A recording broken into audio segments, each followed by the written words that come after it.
Hello students. Now we are seeing over here the first question for the topic mole concept, that is some basic concepts of chemistry. Now as you can see over here the question, it says the weight of NaCl decomposed by 4.9 grams of H2SO4 if 6 grams of sodium hydrogen sulfate and 1.825 grams of HCl were produced in the reaction. Now if we go on to make the equation for this, NaCl plus H2SO4 will give you NaHSO4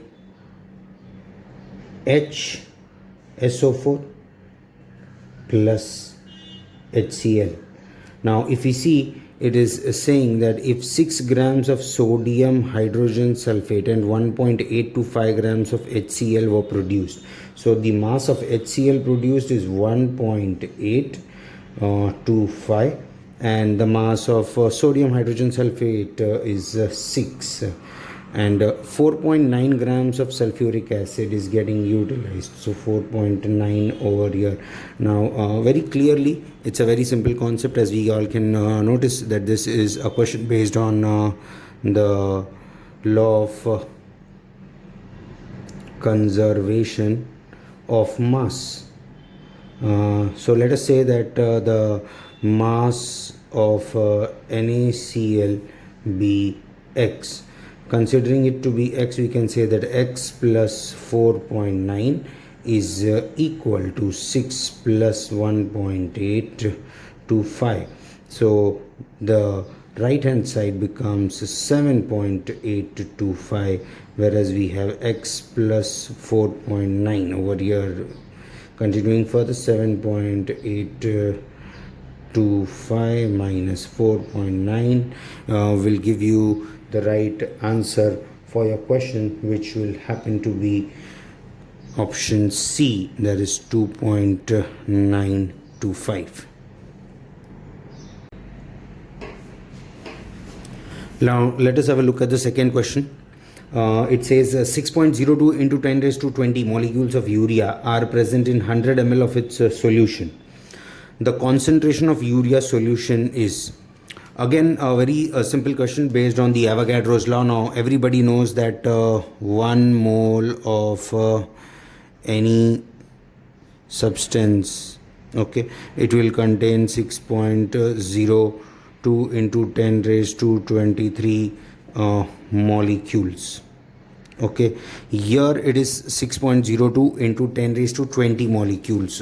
So what do we say? We say that the moles of urea in 100 ml is equal to 6.02 into 10 raised to 20 upon 6.02 into 10 raised to 23, equating it in terms of the standard molar comparators, that is 1 mole contains 6.02 into 10 raised to 23 molecules. So therefore what can be said over here is that M is 6.02 into 10 raised to 20 into 1000 upon 6.02 into 10 raised to 23 into 100. Remember that we have to calculate the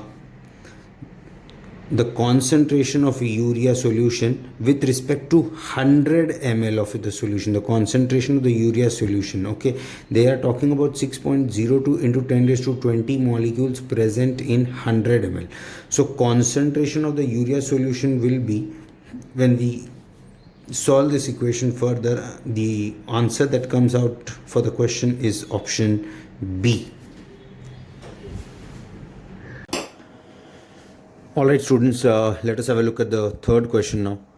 It says if we consider that 1/6 in place of 1/12 mass of carbon atom is taken to be the relative atomic mass unit, the mass of 1 mole of the substance will be a function to the molecular mass of the substance, remain unchanged, increases by twofold and decreases twice. Now It's a very common thing known to everyone that carbon, the mass of carbon 12 is a standard comparator in terms of comparing the mole to the mass ratio. Now if that 12 is being reduced to 6, there will be a decrease in the relative atomic mass by 2 times. So the option D will be the correct option. Now one small important thing that we need to take care over here is that they are talking about the relative atomic mass unit. Okay, generally people will think that if 12 is getting reduced to 6, then there will be a 2 times fold increase in the relative mass, but because it is a relative mass and it is being compared, hence there will be a decrease by twice in the mass or the relative atomic mass. So the correct option for the question will be the third question will be the option D, that is decrease by twice. Now let us have a look at the question number 4. How many moles of magnesium phosphate Mg3PO4 twice will contain 0.25 moles of the oxygen atoms? Now let us have a look over here. Mg3PO4 twice. So if we go on to consider and understand, we see that there are 8 moles of oxygen present in 1 mole of Mg3PO4 twice. That is 8 moles of oxygen present in 1 mole of magnesium phosphate, and what they want us to find is magnesium phosphate will contain 0.25 moles of oxygen atoms. How many moles of magnesium phosphate will contain 0.25 moles of oxygen atoms? So 1 mole is containing 8 moles of oxygen. So let us say X moles will contain 0.25 moles of oxygen atom. So if we go on to solve this thing, we get the value of X as 0.25 by 8. So on solving this, possibly the answer that would come close to would be option D, that is the fourth one, that is 3.125 into 10 raised to minus 2. Alright students, let us have a look at the 5th question. Now over here it is mentioned that a gas occupies a volume of 300 cc, that is 300 ml at 27 degrees Celsius and 620 millimeters of pressure. The volume of the gas at 47 degrees Celsius and 640 millimeters of mercury, 640 millimeters mercury pressure is. Now this is a very simple question based on the ideal gas equation. We know the ideal gas formula, that is P1V1 upon T1 is equal to P2V2 upon T2 when you're comparing two different values. Don't forget to convert the temperatures into Kelvin. So T1, that is 27 degrees Celsius, will become 27 plus 273, that comes out to be 300 Kelvin. And again we have T2. T2 is nothing but 47 degrees Celsius, so 47 plus 273 will turn out to be 320 Kelvin. So temperature has to be converted into Kelvin, and then what do we do is that P1 V1, so P1, the pressure one, is nothing but 620 millimeters, and the pressure 2 is given to be 640 millimeters. What we also have over here is V1, that is 300 cc, or for that matter it can also be mentioned as 300 ml. So on substituting the values, for P1 it is 620, for V1 it is 300, for T1 it is again 300 over here, and it is equal to, we have to find the volume of the gas. So P2 over here will be 640 into V2 upon T2, and T2 is nothing but 320. So On solving this further, we get 620 into 300 into 320 upon 300 into 640 works out to be a very simple question.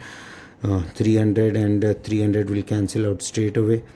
Okay, this will go once and this will go twice, this will go once, and then 310. So your V2 turns out to be 310 cc. That is your option B. That is 310 cc, option B. Now let us have a look at the question number 6. Hemoglobin contains 0.33% of iron by weight. The molecular weight of hemoglobin is approximately 67,200. The number of iron atoms present in the molecule of hemoglobin is. Now it looks to be a complicated one. It's slightly tricky, but it's easy to crack question. So pay attention over here. 0.33% of the mass of the hemoglobin is the mass of iron. So 1 mole of HB is 67200. If 0.33% of this mass is Fe, then mass of Fe, that is iron, is 0.33 upon 100 into 67,200. So this works out to be 33 into 672 upon 100. When we go on to simplify this equation, the approximate value that comes out to be is 222. Now if we go to see the molar mass of Fe is 56, which is also given in the question. So moles of Fe in this case will become 56, that is 56 for 1 mole. So the moles of hemoglobin will be 222 by 56. That will come out to be 4. That is your option D. Now let us have a look at question number 7. Here 2 moles of aluminium is reacting with 6 moles of HCl in the aqueous form to give you 2 moles of aluminium ions, that is 2 moles of Al plus 3. Plus it will be 6 moles of Cl minus in the aqueous form and 3 moles of hydrogen. So with respect to this equation, which of the following statements is correct? 11.2 liters of hydrogen gas at STP is produced for every mole of HCl consumed. 6 liters of HCl is consumed for every 3 liters of hydrogen produced. 33.6 liters of hydrogen is produced regardless of temperature and pressure for every mole of aluminium. And then there is the last one, that is 67.2 H2 at STP is produced for every mole of aluminium that reacts. Now if we go on to see, we understand for 2 moles of aluminium we are getting 3 moles of hydrogen and 6 moles of HCl is getting consumed. So if we convert 3 moles of H2 gas in volume, it turns out to be 3 into 22.4 liters, that is 67.2 liters. So 6 moles of HCl, 6 moles of HCl is liberating 67.2 liters of hydrogen, or we can say that 6 moles of HCl is giving us 3 moles of hydrogen. So 1 mole of HCl will give us 0.5 mole of hydrogen, which in other words can be said to be 11.2 liters. So in that respect, option A turns out to be the correct option for the question. That is option A, that is 11.2 liters of hydrogen at STP is produced for every mole of HCl getting consumed.